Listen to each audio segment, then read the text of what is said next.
का होई गेहूं कटा गईल। अब भूसा ढोवाता। अब देखो बरखा के तो कोनो चांस नहीं लागत, लेकिन ढो के हटावल जरूरी बा। हाँ। प्रधान जी राम राम।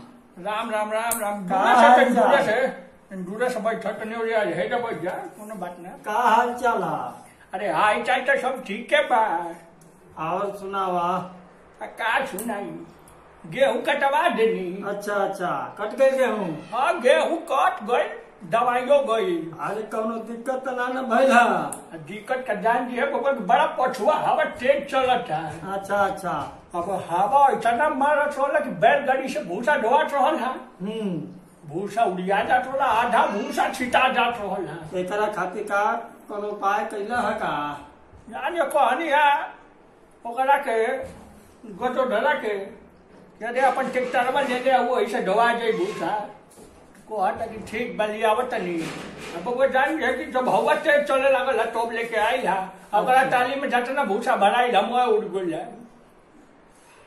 ओकरा बाद हमर लड़कवा घूर रहल है बाजार मेला। अच्छा अच्छा अच्छा। डडनी मेलवा बलिया भैंस वाला मेलावा? भैंस के भगवा भैंस भैंसियो में 40 मैंने भैंस बैल के वो जाओ कुछ ना बेचला ना और कुछ बेचाना सा, लेकिन ये हमारे के ज्यादा जानकारी बा भैंस बेचाना। वजह से हमरा के फोन कैले छिए। अच्छा अच्छा, काहे खातिर? कहता कि एगो ट्रेन बेचाता। हाँ कुल जोन जोन पुरान सामान हो गई बा सरकारी तो उन्हें के नीलामी होता। तो कि 3 डब्बा के एगो ट्रेन बेचाता बिजली वाला। 3 डब्बा का? एगो 3 डब्बा के बाटे कोयला वाला। हाँ हाँ। तो को पूछले से कौन ले ली, तो हम ही कहनी है बाबू बिजुलिया वाला ले ले, कोयला वाला ले गई तो ओकरा में भूसा ढोवाई तो लूटी फेंकेला तो आग लग जाई। अच्छा, तो बिजुलिया वाला लेके आई बा। का घरवा के पिछुड़िया खड़ा कोयले बानी। अच्छा, नहरिया धकलिया उतरला काटल नवा के? हाँ आज और बिजुली तो गांव में रहत नहीं थे। एगो 5 हार्स पावर के जनरेटर किनले बा, वही में लगा दिले बा। बस खाली हाथ दिन मार दो एकदम धड़धड़ाते चलती है। अरे मर्द कहा था कि बिजली वाला ट्रेन ले ले बानी और इंजन पे चली, ओकरा मतलब का भाई? जनरेटर में बिजली होला कि ना होला, वो सब बल्ब जलेला कि ना? वो तो जलेला, लेकिन कहता इलेक्ट्रिकल पर चली ट्रेनवा।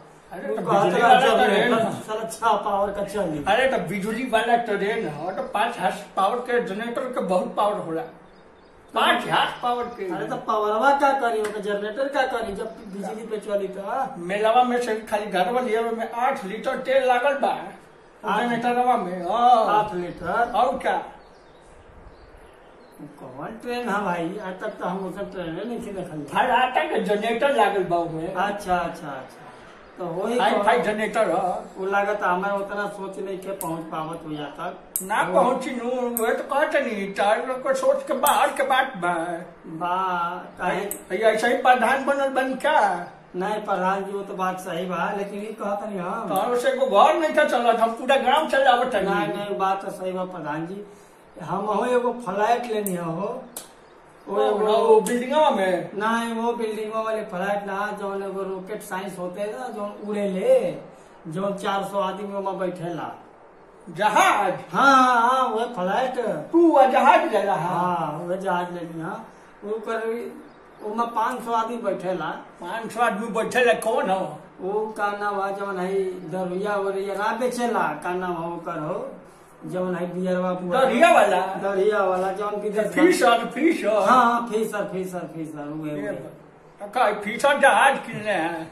तो भैया मांगत रहना हो ज्यादा महंगा, लेकिन हम कही है कि हमारे तो देंगे तो 65,000 के हो। 1472 रुपया मांग रहे थे सब। 1472? लेकिन अच्छा खाली 2 रुपया कम हुआ, 1470 रुपया में मिला वो ट्रेन। 1470 में? मैं इसलिए लिया 1470 में चले के जहाज मिले है। अभी हम इसलिए लिया उसका। अच्छा।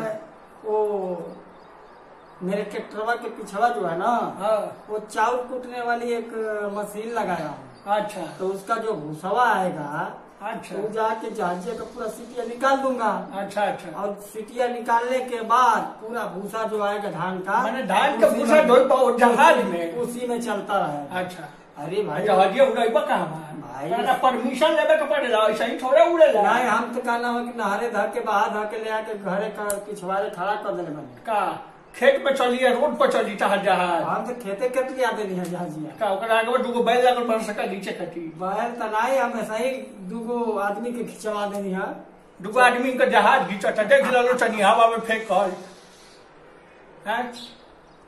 वो का कटरे पड़ा है 1470 रुपया। 1470-72 रुपया तो मांगता, लेकिन 70 रूका बैठा नहीं था।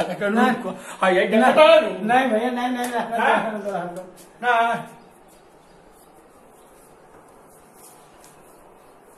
चल अब सही सही बताओ। उतने का पड़ा लिया 1417 रुपया का पड़ा लिया। 1470 का पड़ा है। माने मौज मजाक के बात होता है, जनता का मनोरंजन करे खातिर। उतने का ही पड़ा तो मैं क्या बताऊं तुम्हारे को, बताओ तो सही। खिलौना वाले जहाजिया ना नुए गरी फोटो का खींचो ना सोना उड़ा के। जब तो हाथ ट्रेन कान को हट और सो ड्रोन कैमरा जब तो हाथ ट्रेन पढ़ सकेले 65,000 के। हमारे जहाज का नाम है कि 1470 रुपया का ना पड़ी।